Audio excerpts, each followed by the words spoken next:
E muita gente tem me perguntado como que os Estados Unidos, Paulo, você que está aí, que tem se esforçado tanto para que os Estados Unidos orientem a sua política externa em relação a isso, como os Estados Unidos têm reagido diante desses eventos, e o que os americanos têm feito acerca dessas ações do pseudo-juiz Alexandre de Moraes, o chefe que controla a coleira do general Frajola. E é uma pergunta justa, e eu pretendi abordar até essa questão no programa de ontem. Falei que nós veríamos algo acontecer, joguei a dica para vocês, e normalmente, como eu não faço tic-tac à toa, quando eu jogo uma dica, esperem que ela vai acontecer. E aconteceu de forma muito rápida, e acabou publicada pelo próprio Metrópolis, com a seguinte notícia: o governo Trump alerta a Coca-Cola após o patrocínio a evento com Alexandre de Moraes. E eu vou ler na íntegra essa reportagem do Metrópolis. Diz o seguinte: o patrocínio da Coca-Cola a um evento que teve o ministro Alexandre de Moraes como palestrante virou pauta do governo dos Estados Unidos. A questão passou a ser discutida internamente porque o presidente dos Estados Unidos, Donald Trump, decidiu sancionar o magistrado com a Lei Magnitsky em julho desse ano. Neste mês de novembro, a Coca-Cola patrocinou o 26º Congresso Nacional do Ministério Público, que contou com Moraes como um dos oradores de destaque. A edição, que ocorreu em Brasília entre os dias 11 e 14, teve como tema o MP do futuro, democrático, resolutivo e inovador. Os ingressos variaram entre R$820 e R$1.020. A coluna do Metrópolis apurou que um representante do alto escalão do Departamento de Estado ligou diretamente para um executivo da Coca-Cola nos Estados Unidos para abordar o assunto. Em tom de alerta, o oficial da gestão Trump reprovou explicitamente o patrocínio concedido pela empresa. Integrantes da Casa Branca sustentam que companhias que tenham negócios no país não podem patrocinar eventos que deem visibilidade a alvos da Lei Magnitsky, diz o Metrópolis. O caso da Coca-Cola gerou mais repercussão por se tratar de uma multinacional com sede nos Estados Unidos, mas também houve incômodo com os seguintes patrocínios: PicPay, Banco do Brasil, Caixa Econômica Federal e Febraban, a federação que representa as instituições bancárias brasileiras. Um integrante do Departamento de Estado afirmou à coluna que as pessoas e companhias que, abre aspas, prestam ajuda com apoio financeiro a qualquer pessoa designada com a Lei Magnitsky podem estar sujeitas ao risco de sanções. Questionado sobre as empresas específicas citadas, esse mesmo integrante do governo Trump reforçou que os Estados Unidos não divulgam antecipadamente sanções ou medidas de fiscalização. A coluna apurou, contudo, que Washington, prestem atenção nessa parte, a coluna apurou, contudo, que Washington adotará providências para aumentar o rigor da Lei Magnitsky no Brasil, uma vez que brechas foram detectadas. Continua ainda a reportagem do Metrópolis. Estados Unidos querem mais rigor na Lei Magnitsky. O Departamento de Estado atua para fazer com que empresas, sobretudo instituições financeiras e Big Tech, cumpram na íntegra as medidas estabelecidas pela sanção. Na prática, esse endurecimento causaria mais impactos a Alexandre de Moraes e sua esposa, a advogada Viviane Bastos de Moraes, também sancionada com a Lei Magnitsky. O casal perderia acesso a todos os serviços oferecidos por essas companhias. Diz o Metrópolis, não Paulo Figueiredo. O objetivo dos Estados Unidos é comunicar com clareza para evitar que essas companhias também sejam alvos de sanções secundárias sob acusação de negligência. No caso da Coca-Cola, essa comunicação já foi feita de maneira informal com um telefonema em tom de alerta. Punições a empresas que descumprem a Lei Magnitsky costumam demorar a ser aplicadas a nível global. Vamos chegar aqui sobre isso. Atualmente, Washington tem sancionado companhias que descumpriram medidas impostas no ano de 2019. A Coca-Cola se manifesta. Procurada pela coluna nesta terça-feira, a Coca-Cola se manifestou no começo da noite por meio de nota. A Coca-Cola é parceira institucional da Conamp há vários anos, assim como inúmeras outras empresas, apoiando o Congresso Nacional do Ministério Público, com o único objetivo de fomentar o diálogo sobre temas de interesse público e relevância social. A empresa não tem qualquer participação na definição da programação ou escolha dos palestrantes. Essas responsabilidades cabem exclusivamente aos organizadores do evento. No momento da confirmação do patrocínio institucional, na edição mais recente do Congresso, a empresa não foi informada sobre a lista de palestrantes. A empresa ou seus representantes não participaram do Congresso, nem tiveram qualquer envolvimento em seu desenvolvimento. Ah, rapaz. Filho feio não tem pai, né? Como eu disse aqui, que começaria a acontecer, né, eu falei do comentário até do meu amigo Constantino, eu liguei para ele ontem, conversei com ele, que a Magnitsky não pegou, que as tarifas acabaram ajudando o Lula, etc. Eu falo, calma, ejaculação precoce não. Falei que a Lei Magnitsky ia acabar acontecendo. E depois de tomar um aviso dos Estados Unidos, uma ameaça, por que não? A Coca-Cola que patrocinou o evento com Alexandre de Moraes, não tem nada a ver com isso, pelo amor de Deus, não.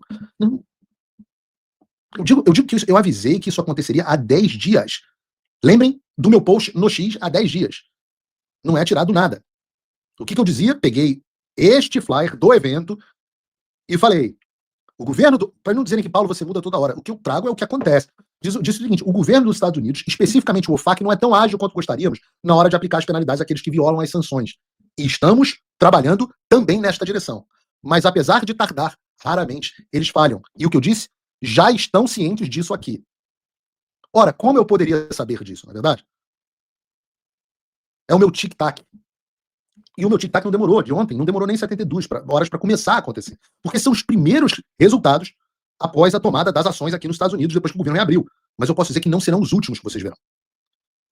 Nós teremos mais novidades sobre o assunto das sanções. E como eu disse no X também, o mal do malandro Eu sou carioca, né? Então, carioca se acha malandrão. Carioca cresce no ambiente da malandragem. O problema é que a gente também aprende que o mal do malandro é achar que todo mundo é otário. Isso vale para os bancos do Brasil. O setor bancário. Vocês acham que escaparam só com isso que vocês fizeram? Vocês são malandros. Caramba! Pô, é que os russos não são malandros igual os bancos brasileiros. Não tinham pensado nessa grande ideia que os brasileiros tiveram para fugir das sanções. Os iranianos não são malandros. Os chineses, rapaz, chinês quase não faz malandragem, né? Os chineses, poxa, o sistema financeiro mais desenvolvido do mundo depois dos Estados Unidos, pô, não tiveram essa ideia brilhante que vocês tiveram, rapaz. Os ministros dos Supremos Tribunais do Irã não pensaram nessa possibilidade de fazer uma decisão dizendo que não podia cumprir a lei Magnitsky. Todo mundo, porra, malandro mesmo, são os bancos brasileiros, é o Supremo Tribunal Federal. E a turma da ejaculação precoce, a lei Magnitsky não pegou no Brasil, foi avacalhada. Desculpa, queridos. Vocês parecem crianças. Parecem meninos. De achar que uma coisa dessa gravidade acontece do dia para a noite e de achar que o governo americano vai deixar para lá o descumprimento de sanção. Enquanto essas. Aí o problema da criança é que eu tenho duas filhas razoavelmente pequenas, de 9, 10 anos. Elas vão tocando, estão até aqui hoje de férias. Vão tocando os aralhos, vão fazendo cagada e acham que eu não estou percebendo. Aí quando eu chego, fica todo mundo branco. Que parece isso. Parece que as crianças, depois que os avisos dos Estados Unidos começaram, que eles vão fiscalizar e estão fiscalizando o descumprimento das sanções, eu acho que as crianças em Brasília também começaram a ficar animadas. Eu não sei se vocês tiveram. Eu tenho uns fetiches meio exóticos. E eu tive o fetiche hoje de olhar a agenda do Gabriel Galípolo, presidente do Banco Central. E achei que a agenda dele hoje, por uma coincidência, estava muito interessante. Das 9 às 10 da manhã, hoje, o Galípolo encontrou com o Gabriel Escobar, o embaixador interino. Não é embaixador interino, isso é bobagem da agenda do Galípolo. Ele é o oficial mais graduado da diplomacia americana no Brasil. Ele é o encarregado de negócio da embaixada americana.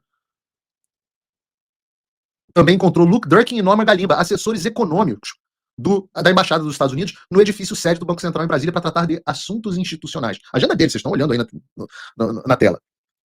Das 10 às 11, ele tinha uma audiência com o Bernard Mensah, presidente do Bank of America, e membro do Comitê Executivo Global, Ricardo Diniz, Chairman Eduardo Alcalay, CEO do Brasil, e Augusto Urmeneta,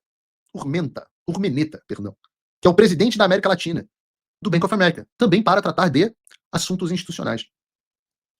De 11 a meio-dia, o presidente do Banco Central teve reunião com o Marcelo Guimarães Tandioni, presidente da Mastercard, e Jamila Maluf Guedes, assistente, General Counsel assistente. A General Counsel é a advocacia interna da empresa, justamente do setor regulatório, para tratar de assuntos institucionais. À tarde, agora, deve estar ali, ele está tendo audiência com o Danilo Aleixo Cafaro, executivo dos serviços financeiros da PicPay. Bruno, me faz um favor, a gente volta para a agenda. Abre de novo aquele meu tweet que a gente acabou de mostrar, que tem o banner do evento do Alexandre de Moraes. Esse aí. Deixa eu ver se... Você aí na tela tá vendo que um círculo tá na Coca-Cola, etc. O outro círculo... Eu não consigo ler, vocês me digam aqui no chat. O outro círculo tá... Qual é o nome da empresa, hein? Do entorno? Botem aí no chat para mim. Por um acaso é PicPay. Essa mesma PicPay que agora o diretor de serviços financeiros, Thiago Daniel, o diretor jurídico, José Antônio Batista Costa, o presidente do conselho, João André Calvino Marques Pereira, executivo de riscos. Vocês estão no Banco Central de Brasília agora, em reunião, coincidentemente nessa agenda bacana, com o presidente do Banco Central. Eu achei que não tem nada. Também deixa eu ver qual é o assunto. Assuntos institucionais. Tem também reunião com o Thiago Rodrigues Cavalcante, presidente da Associação Nacional dos Analistas do Banco Central do Brasil. Que agendas bacanas. Então, Galípolo abre o dia com reuniões com representantes do governo Trump, depois bancos americanos, empresas americanas de cartão de crédito, todos que são obrigados a seguir as sanções dos Estados Unidos, que agora estão sendo fiscalizadas. E aí o PicPay, o outro patrocinador do evento com Alexandre de Moraes, que dia cheio, Galípolo. Será que é muito ousado da minha parte imaginar que as coisas têm ligação? Será que o mercado financeiro deveria estar prestando atenção? Cadê a turma que disse que ninguém ligava para as sanções? Que as sanções... Lei Magnitsky não pegou no Brasil. Cadê? Meus amigos, fogo no parquinho. É claro que eles não vão fazer para você, não vão deixar claro para você. E eu digo, calma que vocês vão sentar no colinho do papai ainda. Antes de aplicar sanções a novos indivíduos, nós vamos garantir que as sanções ao Alexandre, Viviane, Barça de Moraes Advogados, Instituto Lex, estejam assim nos cascos, totalmente aplicadas. Não vai ficar pedra sobre pedra. Aí, depois que a cabeça metafórica dos sancionados estiver colocada no espeto na porta do castelo, aí a gente parte para as próximas sanções. Depois que o choro e ranger de dente estiver puro e simples, e eu vou explicar, vou falar mais sobre essas aplicações para vocês em breve.